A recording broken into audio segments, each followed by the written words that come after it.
Welcome back to Old School Sports and our Out of the Park Baseball 23 playthrough of the Colorado Rockies. This is episode number 2 of our new series. Appreciate any comments and thoughts down below.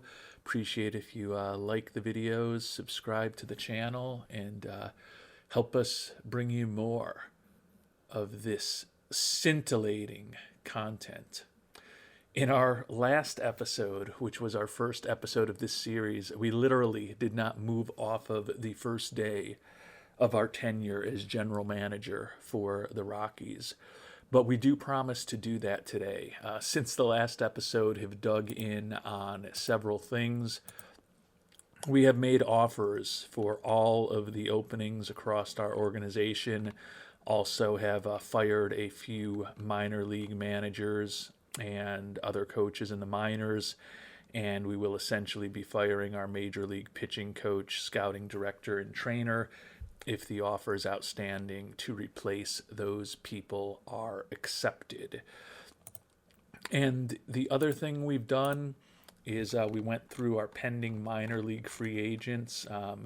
As you can see, we don't have a lot of hashtags next to the players. Normally, when I have an established team, I want to bring back a lot of the players, but the Rockies did not necessarily have a lot of the good personalities that we try to get throughout our minor league system on their teams. So we're going to be pretty aggressively turning over the farm system this year, and after we focus on the major league team in free agency and the trade market, probably when we get closer to February and March of 2049, going to be spending a lot of time hopefully recruiting and signing some new talent as minor league free agents to bolster the team that we are trying to build here. And you can see from the pending offer screen that we only ended up offering 4 of our minor league free agents extensions. But unfortunately on this screen, we can see that earlier today, before we took the job, right at the start of not even at the start of free agency, at the start of the offseason, the previous general manager for the Rockies made a couple of free agent offers and also a number of arbitration offers, some of which are higher than we believe we would need to make, and some of which are to players that we don't really want to bring back. So this is a big no-no, typically in OOTP, to withdraw contract offers. It's going to give me a bad reputation with players and their agents for some period of time, and potentially make it more difficult for the Rockies to sign free agents. But I don't want to sign a bunch of stupid contracts, and most of them are only 1 year, so I'm going to be strategic in how I do this. But you look at this starting pitcher, Izzy Huerta, who we've offered $2.4 million a year for 2 years to. He spent last year in Double-A and a little bit in the majors. He was, impressive with a 2.11 ERA in the majors, but his stuff is well below average. He's a 31-year-old, relatively mediocre relief pitcher, doesn't have a great personality. I don't know that I want to be spending any money on him. So we're going to go through some of these offers, and again, I don't like withdrawing offers because it will have ramifications down the line. But if there's any contracts here that I view as just completely objectionable, I'm going to have to do it and take the hit now and hope that by the time we are really trying to compete for a title and compete for top free agents with this team, that any negative effect associated with that will have diminished. Before we get into the players where we may be retracting the contract offers, also just wanted to show one other thing I found with this team that was kind of annoying. It looks like the Rockies, and I don't know if this happens with a lot of computer teams run by the AI. If it does, it's a little problematic and probably makes the game slightly easier for human players. But if you look at the draft from this past year in the Rockies, their first round pick, Bobby Perez, they did not sign until August 20th. And he literally played one game and had one at bat for the team. You look at their supplemental pick in the first round, Cameron Miller did not play at all this year. He's supposedly the number 20 prospect in baseball. They didn't get him signed until September 2nd, which was likely about when or perhaps after their rookie ball season was over. Move on here to the second round, Jordan Reynolds, another player out of the University of Michigan, college player. Not signed until September 6th, so he did not play minor league baseball this year. Move on to the third round, Tony Encarnacion did not sign until September 4th, so he did not play minor league baseball this year. Just kind of unrealistic. I get that there are going to be some players that you have extended negotiations with, difficult to sign, and you just don't get them all signed immediately. But the fact that basically none of the top four players picked by the Rockies in the draft this past year even got any minor league experience. Not totally true. There was the one who had one at bat, but the other three got no experience at all. A little unrealistic. I hope it's just a bad coincidence and it's not kind of a bug in the game where human teams can get their players signed and get a year of minor league experience while most of the players drafted by the AI and computer teams don't. Don't know if any of you have noticed that in other playthroughs. Not something that I would typically look at, but having taken over a new team, when I started looking at some of the prospects, I saw that, and it was a little bit unrealistic, a little bit annoying, but it is what it is. So pivoting back to the contract offers that were primarily made by the previous regime, Kyle Alston is a guy that I would have wanted to move on from.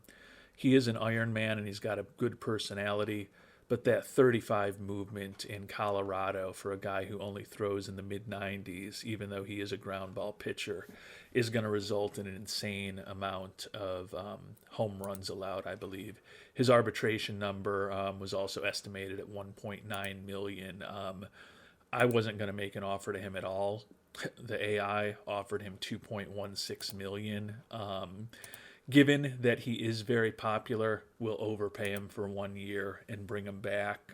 Don't think it's worth withdrawing that offer. Izzy Huerta, we already talked about. I don't love. He is supposedly looking for $4 million. I don't love the personality. My hope is that since he's looking for $4 million, the fact that we're only offering him 2.4 gets him to reject the offer and we don't need to pull it. Gambling a little bit there, but I also think with some of these players, if we bring them on board, we may be able to trade them off to another team for a big pile of garbage to avoid having to withdraw the contract offer. Jordan Medrano is another guy I would have been fine bringing back. Issue is that his arbitration number is about 1.8, so we probably could have signed him for around 1.7-ish, maybe 1.75. The previous GM made an offer for 1.98. We'll let it go. Mike Stravegny is one that I really don't like. Horrible personality. 28-year-old pitcher. His stuff is nothing special. He's a generic right-handed reliever. Has had 5.13, 5.88, and 5.67 ERAs. Arbitration number is supposedly 1.7 million. And the previous regime offered him 2.04 million. Given that he's not that good a pitcher, and he's got a crappy personality, that to me is a guy that we might not be able to trade. And I am going to go ahead and withdraw that contract offer. Player's going to be upset. It is what it is. Danny Jackson, second baseman. His arbitration number is about 1.2 million. 1.15 is an offer we made. Think he could be back as a utility infielder for us next year. No problem with that. Sergio Evangelista is a guy who was claimed on waivers from the Cubs. Arbitration number is, he doesn't have an arbitration number. Sorry, he's a free agent, and we're trying to get him signed before he made it to free agency. He is the definition of a replacement level type pitcher. Generic right-handed reliever. He does have good leadership. Not a guy who I would have made an offer to. Hope he doesn't accept it, although he favors it. But given that he's got the good personality, I don't think it's worth ruining our reputation potentially for getting out of a one-year deal. Chris Gonzalez is a guy that we would have been happy to have come back. Started 31 games last year. Only issue again is the AI. His arbitration estimate is 1.7 million, and he was offered 1.8 million. So a little higher than I would have liked, but it is what it is. Mike Madrigal is a free agent, looking for $4 million a year. Another generic right-handed guy out of the bullpen. Looks like he could start in a pinch. Did start 17 games for the Braves, but put up a 5.81 ERA. Don't want him on the team. Supposedly he's looking for $4 million, and we offered him $1.32 million. So just hoping that he is insulted by that offer and we don't need to pull it. And last but not least is our closer, Willie Soltero. Really, in terms of his abilities, he's a pretty generic right-handed major league reliever. He is durable, does have good stamina, saved 35 games for the Rockies last season. His arbitration number, though, was expected to be about 3.8 million, and they offered him close to 4.5 million. Not gonna withdraw the offer. Again, we're not really looking to be serious competitors this year, so the fact that with some of the arbitration eligible players we're going to end up paying $1 million, $1.5 million combined more than we could have ended up paying this year isn't ideal, but it's also not a reason to completely ruin our reputation with free agents. So I think we're just going to withdraw that one offer to Stravegny, who we will move on from. And then other than that, particularly with those 2-year offers to Madrigal and Izzy Huerta, we just hope that since they both supposedly were looking for $4 million, that they reject those offers that the previous regime made to them and we're able to move on. No harm, no foul, but we'll see what happens. So looking at the rest of our arbitration eligible players, Javi Grullon is a guy whose contract is going to be about 3.3 million. We may look to try to trade him tomorrow if we can get anything to him. We've already used up all of our abilities to shop players, but particularly with some of the other offers that are out there to pitchers that were made previously. He's another generic pitcher, and I don't think we need to be paying 3.3 million for him. Don't love the low intelligence. He is popular, but we'll move on from him. Stravegny, obviously, we already pulled the offer from. And then there's Dennis Fell, the catcher. Ownership wants us to upgrade at catcher. I love the 80 catcher ability, but he's been a negative WAR player each of the last 2 seasons because he just can't hit. His arbitration number is supposedly going to be around $4.8 million. I just don't see that being wise money for us to spend. So we're going to see if we can perhaps trade Javi Grullon and Dennis Fell in the coming days. And with that, we are actually going to move forward a day in this playthrough to October 26th. hopefully we'll start getting some information on what all of the coaches we've made offers to are thinking. I'm sure we won't get them all signed, but particularly at the major league level where we're looking for a new manager, bench coach, and third base coach. And we're also looking to replace our pitching coach, scouting director, and team trainer. Would love to go 6 for 6 with the offers that we put out there to the guys at the major league level. And the initial feedback from the managers, coaches, etc., who have reacted, generally positive. Everyone says that we've got the best offer out there so far, but clearly that can change. But at least we're not clearly out of the running with anybody, so that's a positive sign. As I mentioned, I'm going to see if I can shop these players that we're not going to make arbitration offers to and get anything somewhat worthwhile for them, even if it's just a 28-year-old minor leaguer with a decent personality. With the number of minor league free agents that we're moving on from, even a player like that has some value to us. And when shopping the reliever, Javi Grullon, who's going to be making over $3 million next year, the players that were offered were either not very good, making way more than they're worth, or really bad personalities, or some combination of the above.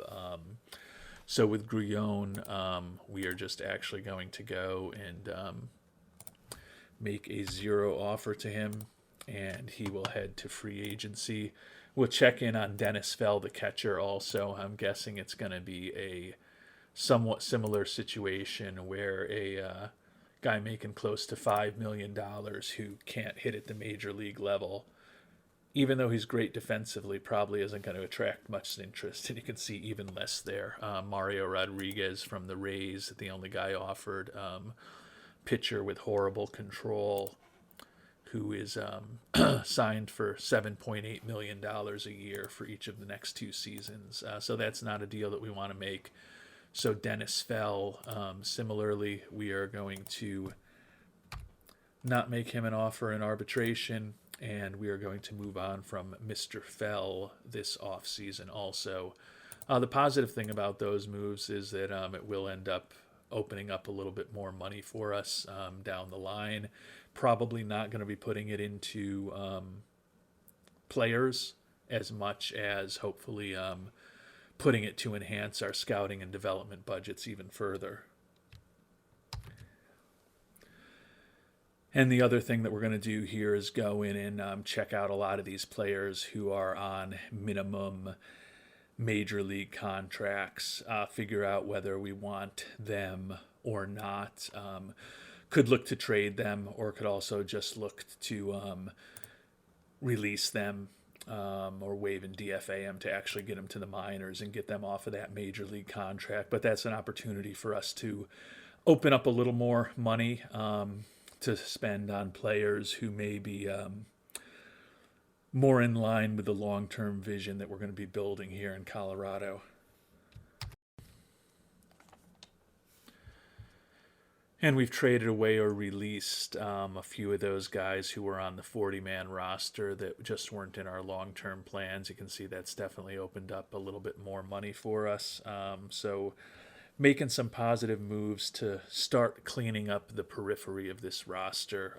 But quite honestly, it's probably going to be till next offseason, after we've gotten through our first draft, after we've signed our first international amateur free agent, after we've hopefully raised the scouting budget and hired a new scout who's really good with international scouting, before we're going to start really making a big impact on how this roster looks and be in a position where we can be a little more strategic and targeted in the players that perhaps we're looking for in free agency. And while I was on this page, I did tweak the percentages of whatever our scouting budget ends up being that we're going to be putting into majors, minors, amateur, and international. Typically, I go 10, 20, 30, 40. Put most of my budget into international scouting and amateur scouting. But as we've seen, we don't know a lot about major league players at this point, so we're going to invest a little more in major league scouting and a little more in minor league scouting, at least over the next year, and then maybe change it a little bit. But feel like right now, a lot of these free agents that I'm looking at, my scout who's been with the organization for a long time doesn't know a lot about, and it's a little disconcerting. All right, so we're doing pretty well with building the staff. Starting to get some more positive reactions and starting to get some coaches who have accepted offers. We do have at least one who says he's got a better offer. That was a pitching coach that we had offered in high A ball. So we're going to revisit that, see if maybe we can offer him a little more. Still waiting to hear about our replacement scouting director and team trainer, replacement pitching coach, and replace a new manager and bench coach. But we did get Kevin Aaron signed as a third base coach at the major league level. So making a little bit of progress building out the staff in both the majors and the minors, but still a lot of work to do. And just kind of getting rid of some of the bottom end players off of our 40-man roster. You can see we're now clearing some legitimate room. One other guy that I think we're going to put on the market is the third baseman, Alex Smith. Signed for 4 more years at 9, 11, 13, and 13 million. He is a decent player. He is durable, which is nice. He led the league in runs and doubles last year and hit 325. But his profile doesn't suggest that he's really a 325 hitter. Doesn't have very good work ethic. And he's going to be making a lot of money into his early 30s. I just don't see him being a difference maker at third base. I would rather try to get that salary for the next 4 years off of our books. I guess we'll have a sense when we shop him of whether others view him more positively depending on who we get for offers. And it does look like there's some real players here that we've been offered. So he does have some value, but at this point, if it's a player that I don't feel great about and he's making decent money, I'm inclined to just move on. And I think Alex Smith is going to be the first guy that lets us go to the well in Pittsburgh and get someone that we're well familiar with. Can see some of the guys, pitchers that we drafted in the past, Bobby Astorga, Juan Bin Daoud, and Sal Valadez. And also Juan Castillo, who is signed to a contract that in retrospect isn't necessarily looking all that great at this point. If I could get the Pirates to retain a chunk of it. Castillo, although he's been trending in the wrong direction the last couple years, still a guy with some ability. I tend to think it's going to be hard to get the Pittsburgh Pirates to keep a big chunk of that contract, in which case try to build something around Astorga, Bin Daoud, or Valadez, some of the pitchers that we are somewhat familiar with who aren't making a ton of money yet. And we were able to work out a deal to get Alex Smith in that big contract off of our books. Pick up the reliever, Juan Bin Daoud. Good personality and also extremely popular. Think that he can be a decent arm out of the bullpen for us. A ground ball pitcher with decent movement. So the hope is that he may be somewhat successful on the mound in Colorado. We also got some cash, and then we got Victor Aguilera, just a 24-year-old with a nice personality, and Aaron Timmons, a 23-year-old with a nice personality. Neither of them is really good prospects, but we are just trying to get players with good leadership, work ethic, intelligence, etc. around our minor league system, and bringing on those guys is another couple of steps in that direction. So we're going to move on from Mr. Smith, bring on Mr. Bin Daoud. Fans not pleased that Smith is gone, but they do like that Bin Daoud is here. So that is positive. overall. Fan interest still right where it was at 65, so no harm, no foul with that deal. And now we are starting to open up some money, not just for this coming season, but for next year and the future, by getting some more salaries off of the books.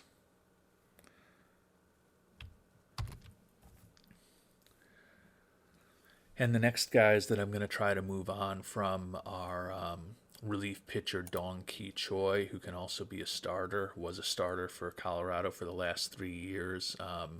Has been decent. He's got good work ethic.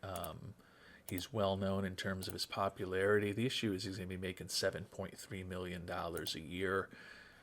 He's a little bit better than a replacement level type pitcher. Similar story with Jesus Romero. I like the guy, and he is a left-hander, which we are definitely short of in the rotation. But he's going to be 29 years old before next season starts. He's fragile physically. And he's signed to be making almost $7 million next year, and then over $11 million the 2 years after that for a, maybe slightly better than replacement level type pitcher who's fragile and is going to be in his 30s making $11 million a year. I just don't think that's the right move for us. So we're going to see if either of them has any value as we start really just trying to rip this thing down to the studs and then hopefully rebuild it more in our own image. Could be an ugly season next year, no doubt, given that ownership has already told us on the day that they hired us that they aren't very happy with us and that they want us to play 500 ball next year.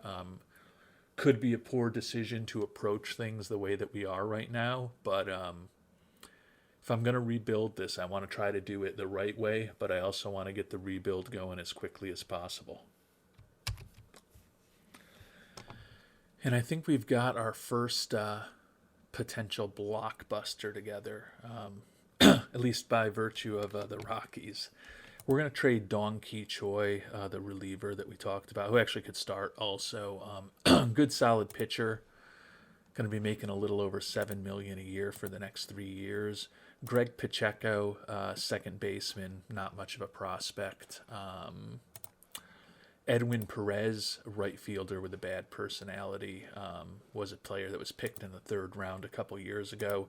And then Tristan Jones, who is a first-round pick from just last year. Just don't think he's a big-time player. He did hit 340 in rookie ball.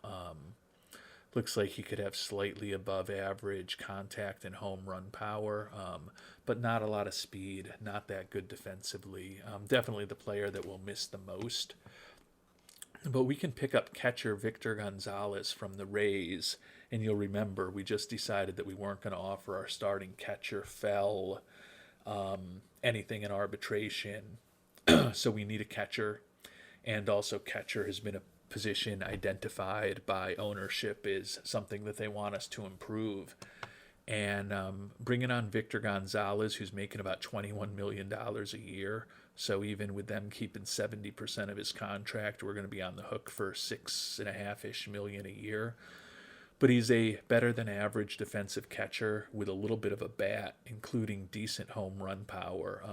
He's hit 21, 19, and 10 home runs in Tampa Bay the last few years. Our head scout likes him even more in terms of his home run power for what it's worth. He could be an interesting bat for us here in Colorado with that home run pop and, again, a solid defensive ability. I think he immediately becomes our starting catcher, and hopefully he wins us some points with management, particularly given or ownership. We are management. But if he, is viewed as a decent upgrade at catcher, which I think he will be, that gets us some credibility with ownership and hopefully helps offset the fact that we're probably unlikely to be a 500 team next year. So we're going to go ahead and complete the trade, bring Victor Gonzalez on board. Fan interest increased a bit with bringing him on board.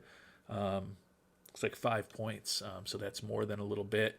Can see it helped our money a tiny bit getting the contract of Key Choi off the books. Definitely weakens our pitching staff, but I'm thinking with some of those offers that were made before I took over the team, as well as the recent addition of Juan Bin Daoud to our pitching staff, although I would prefer to be using him as a reliever. I think we can afford that move. And I think that we are definitely a better team with Victor Gonzalez on board as our starting catcher. And as we talked about in our last episode, which was our first episode of the series, would love to get out of the Arizari or Johnson contracts, but they both have 10-5, no trade rights, and don't want to go anywhere. So with that being the case, the kind of longest contract we have and one that involves some significant money in the out years is Romero. Given that he's a fragile pitcher and he's going to be in his 30s making $11 million a year, don't ever love giving up starting pitchers, but he still has never pitched for the Rockies since we picked him up on waivers back in September. Don't know how he's going to do in Colorado.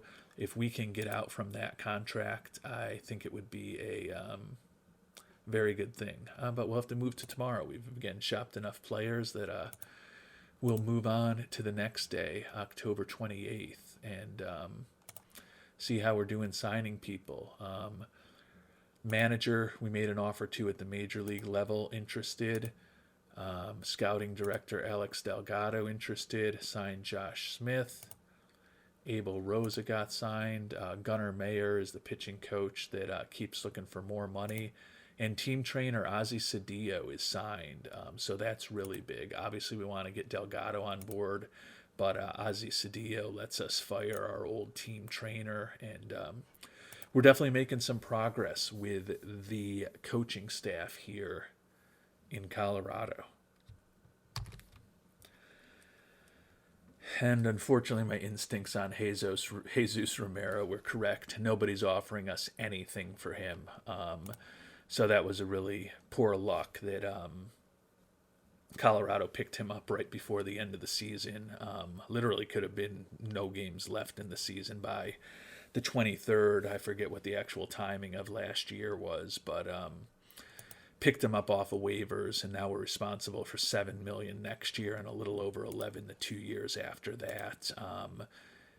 May see if we say we're going to retain half the contract, which I don't want to do. Is there any interest out there? And then could we work down from there? There is some interest there, so we're going to see if we can put something together where we maybe throw in a few other players and can try to get out from that very poor contract. And this trade is just going to be addition by subtraction. Had to give up 3 minor leaguers, none of whom are big-time prospects, to get Alex Aguirre, who is pretty much a useless left-handed pitcher, fragile, but he's not making any money, and he's going to be becoming a free agent. So basically had to give up, but we're out of... we don't have to pay any of Romero's contract. So we get out of Romero's contract, have to give 3 mediocre to non-prospects, and we can get nothing in return, essentially. But to get that contract off the books, I think it's worthwhile. So we're going to go ahead and complete that trade. And now we're getting to the point where we've got some money to play with in free agency this year, and we can also start getting those scouting and development budgets up to where we'd actually like them to be, or at least closer to the neighborhood we'd like them to be. And I think those were really the big moves as far as the salaries that we wanted to absolutely get off the books for this upcoming season. We've cleared a lot of lower salary players that we just didn't want to even be paying major league contracts to. And we've also cleared some of the guys who were making more money, given that we can't move on from Arizari or Johnson yet. And ownership wants us to re-sign Jamail Cohen. going to be 30 pretty soon. Very good power hitter, especially in Colorado. Good in the clubhouse. It's really going to be just a matter of how much money he's looking for. And a lot of that money we've freed up, we've now taken away. You can see we've got scouting up to 16 million, development up to 24 million. I would certainly like to get development higher. But quite honestly, given that we don't have tons of talent in our minor league system right now, if the development isn't great next year, not the end of the world. And we've also at this point got enough to make a full $5 million for international amateur free agents and hopefully sign all of our draftees next year. So with the moves that we've made to kind of clean up the 40-man and get rid of some higher paid players where we didn't see a ton of value, definitely have opened up some money for us to play with this upcoming off season, and even more importantly, have gotten our scouting and development budgets both roughly double of where they were for the Rockies last season. And we're starting to get some of those arbitration eligible players signed. Kyle Alston, which was one that we really didn't want. Jordan Medrano, which was higher than we wanted. Evangelista, which was higher than we wanted. Chris Gonzalez back. Fans pleased with that. Willie Soltero back. The fans pleased with that. We have a manager in Nick Hartman, so that is positive. Scouting director Alex Delgado on board, so that is huge. Really feel like we are doing a lot to improve this pitching staff, or this coaching staff. Are going to have to do something with Manny Valenzuela, minor league manager, who looks like he's got a better offer. But I think our major league team is... No, we're still waiting on the bench coach, and we are still waiting on the pitching coach that we had made an offer to replace Parsons. So we're not quite there yet. And we need to find a manager down in one of our rookie ball teams, but definitely making progress, improving the team, improving the coaching staff. And Alex Delgado, highly favored tools scout, who's excellent with major leaguers, minor leaguers, and international players, and outstanding with amateurs. We've got him locked up for 5 years, so feel really good that he is going to be a great scout for us to help build this rebuild around his skills. So another good day here for the Rockies as we get closer to the end of October. Juan Bin Daoud, who we picked up in that trade with the Pirates, signed his arbitration contract. We've also got a couple of minor league and major league pitching coaches and managers signed to contracts. Cole St. Clair is our new major league pitching coach. Legendary at teaching pitching, excellent with development, outstanding with mechanics, excellent with aging. Going to have, well, I don't care what he thinks about Spokane. I want to look at the Colorado Rockies. Average relationships, but good relationships with the pitchers, which is most important for him. Think he's a nice upgrade in terms of talent and also a personality that will get along with the rest of the staff. Still waiting to hear from our bench coach, but once we have him on board, the rebuild of the coaching staff is largely complete. Only Pineda, our hitting coach, and Real Muto, our first base coach, are going to be holdovers, and the rest of the coaching staff at the major league level is going to be all new. Also rebuilding and improving our minor league staffs. At this point, we're basically just waiting on one pitching coach who's looking for more money. We'll have to revisit with him. And then, as I mentioned, waiting to hear from the bench coach, and our rebuild will be complete.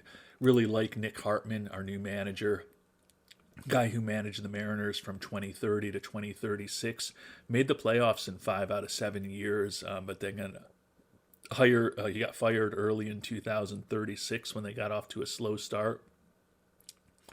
And he's never managed since, but he's legendary with development, outstanding with mechanics, good with aging. and he's also expected to have good relationships with the Rockies in the locker room. So think that he's going to be a really nice player to hopefully lead this franchise to new heights over the coming years. And we now have our bench coach on board with Michael Fowler. Excellent with development and mechanics, outstanding with aging, expected to have good relationships. That's Spokane again. But expected to have good relationships at the major league level. So our rebuilt coaching staff is now built in the majors with Hartman as our manager. As I mentioned, really excited about our scouting director, and our new team trainer is also a pretty good team trainer too to have brought on board. Taking a look at the personalities, much better situation than we were before. Since you got a lot of people that will work reasonably well together and only a couple of potential conflicts.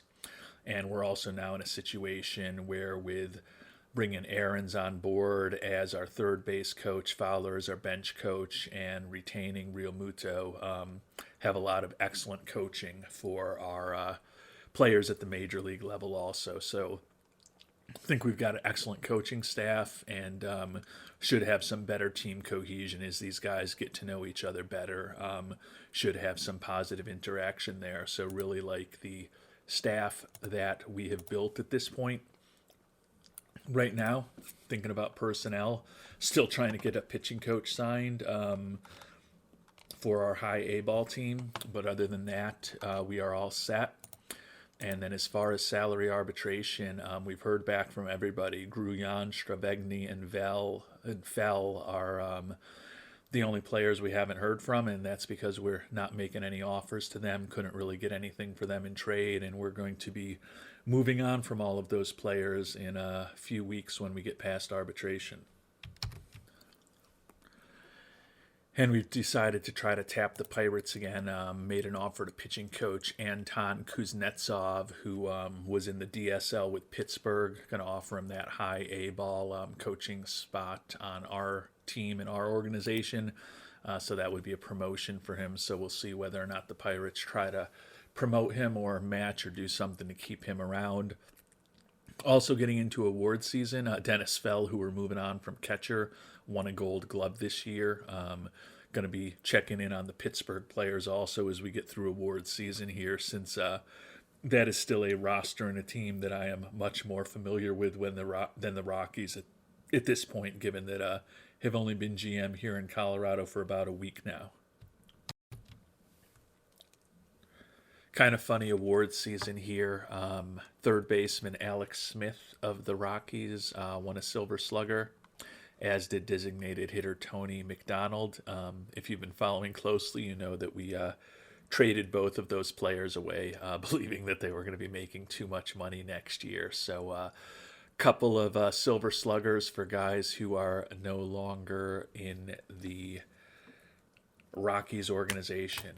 We've definitely cleaned the decks a bit, but as I said, we've got a little bit of money to spend now, and we've doubled our scouting and development budgets from a year ago, and hopefully cleared off some of the potential dead weight contracts in our organization after we move on from Emmanuel Johnson next year and Arizari the year after that. We're going to be in a real clean situation where hopefully we're going to have some more money to spend, and also really be able to spend it the way that we would like.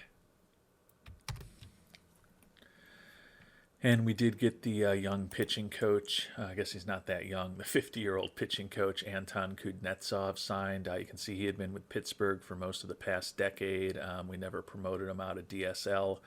So the opportunity to give him a big raise and bring him on to be our high A-ball pitching coach was too good for him to give up. Outstanding at teaching pitching, good with development, legendary with influencing mechanics. So think that he can be a pretty important addition to the Spokane Indians team. His relationships aren't fantastic, but he's pretty much average or better with every pitcher, so should be able to hopefully positively influence the development of some of the players in our system.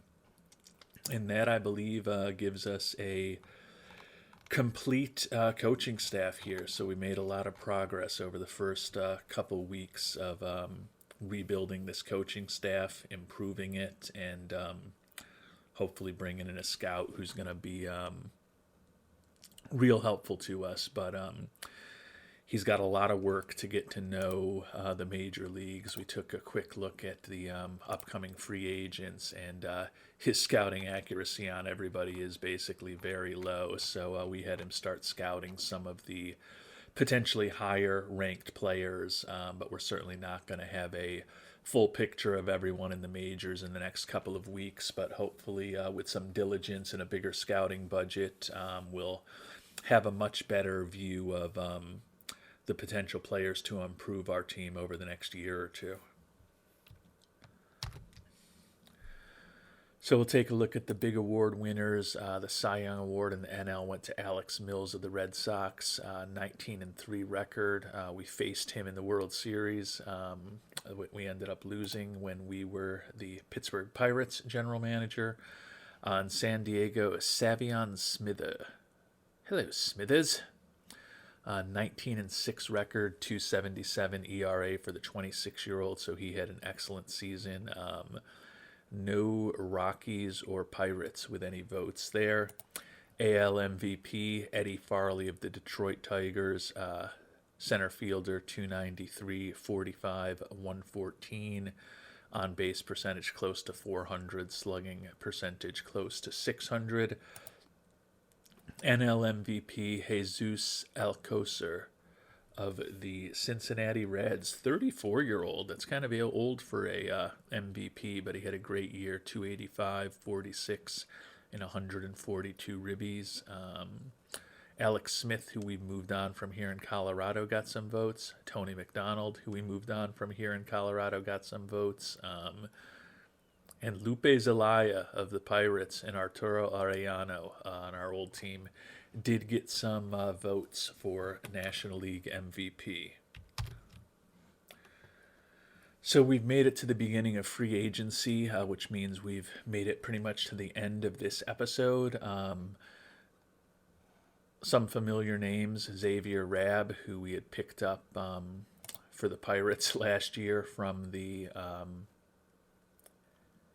Royals. Can see our knowledge of him here in Colorado is very low at this point. OSA knows him a little bit more, but it's going to take us some time to kind of build up the scouting knowledge. Ricky Rios, former closer of the Pirates, also out there. We've got very low knowledge of him, which hopefully will be better in a few days. And then Isaiah Hill, formerly of the Pirates. Let's check in on how he's done the last couple years with the Dodgers, looking for a new contract. This is a big-time player. He's been gone 3 years now since we had to trade him away for salary reasons from Pittsburgh.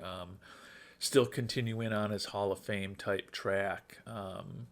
Actually put up a 5.1 WAR this year, which is the best since his second to last season in Pittsburgh when he was 28 years old.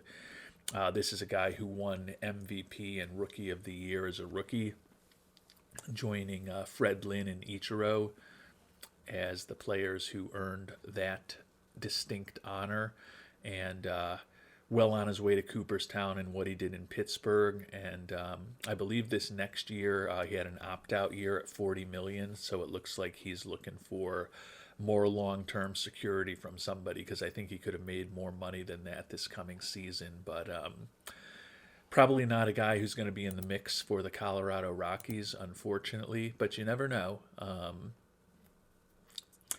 We will see what happens. Bobby Brito, who was the World Series MVP for Boston against us in Pittsburgh this year, also a free agent. So some interesting players out there.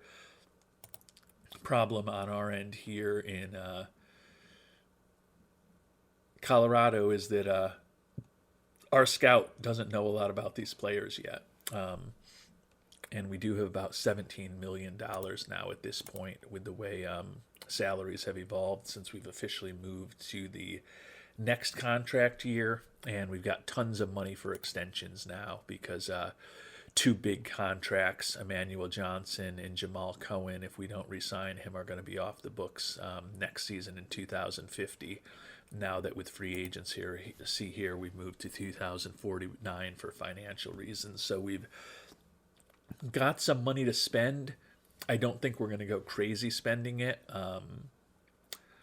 because, as I said, we've got a new scout and our scouting information is very spotty at this point. But hopefully that will get better over the coming weeks. And by next year's free agency, we're going to know everybody just as well as we did in Pittsburgh.